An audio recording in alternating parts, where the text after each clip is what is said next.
Si Aliyah Maclit, ang kauna-unahang blind child na nakilala ko. Hi! Kumusta, Aliyah? Kumusta? Mabuti. Maria Aliyah B. Maclit, the fourth. Wala masyadong ipinagkaiba si Aliyah sa mga batang kaedad niya. Halika, Mr. Hawi, tutulungan kita. Ay, si Mr. Hawi daw. Sa mahigit 20 taon ko sa paggawa ng dokumentaryo, ang kwento ni Aliyah ang isa sa pinakamatagal kong nasubaybayan.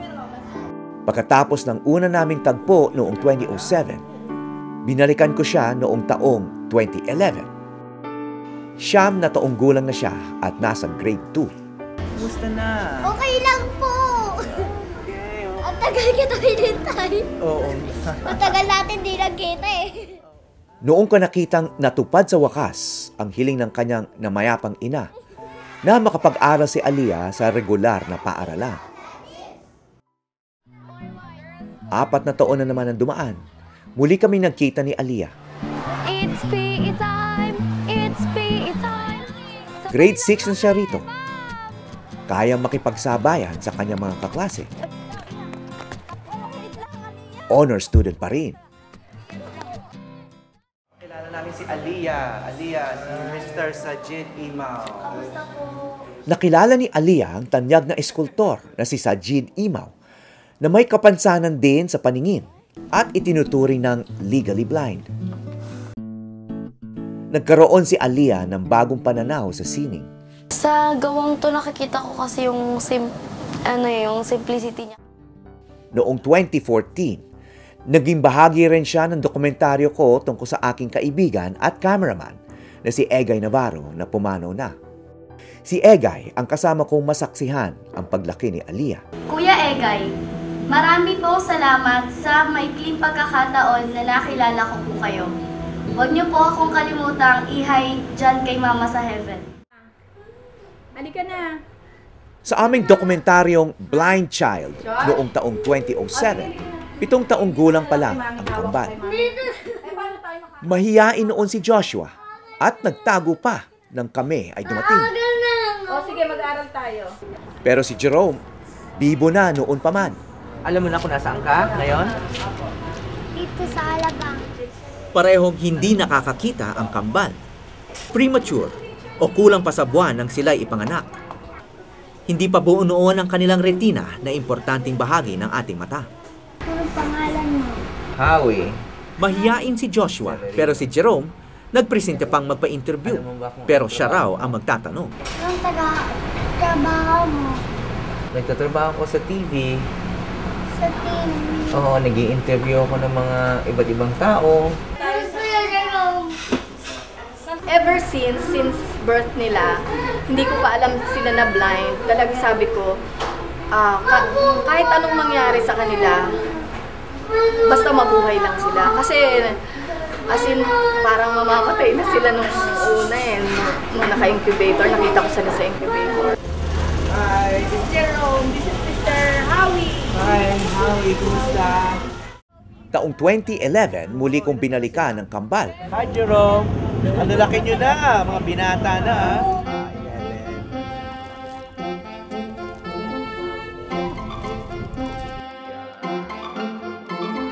Ipinarana sa kanila ang iba't ibang posibilidad na maaaring maibigay sa isang bata.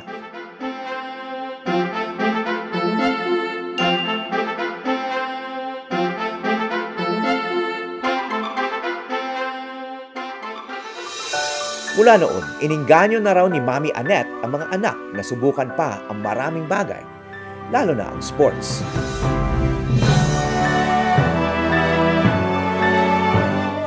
Annette! Oh! Oh, hindi ka nagbago. Yeah, wow. Long time no see. Oh, morning po. ito yung mga nagbago. Hello po. Hulaan ko. Jerome. Yes po. Joshua. Hello po. Oh, wow. Hello po. Wow. Galing, ang galing. Ang dami niya ng tagumpay, ha? Congratulations. Thank you so much po. Oo. 24 years old na ang dalawa ngayon. May kanya-kanyang hilig pero kambal pa rin sila pagdating sa dedikasyon sa sports. Mga miyembro sila ng National Para-Athlete Triathlon Team. At silang dalawa lang ang blind triathletes sa bansa.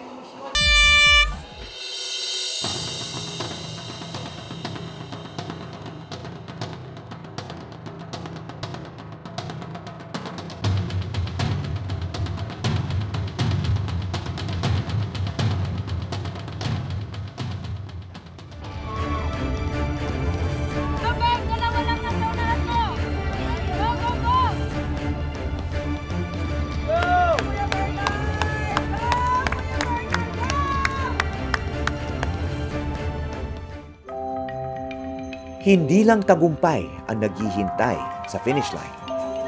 May isang boses ng nakaraan ang nakaabang. Hello. Si Aliyah Batas. O, diba? Wala surprise! Ito na ang ikalimang dokumentaryo ko na kasama si Aliyah. Ganun, opo. Pedal na. Oh, okay. Opo. So, tsaka lang uupo. Yes Okay. po. Sa bilis ng takbo ng mundo ngayon, lalo na sa larangan namin sa pamamahayag,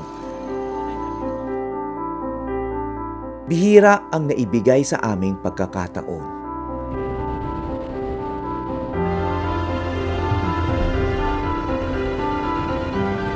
18 taon na namin silang sinusundan.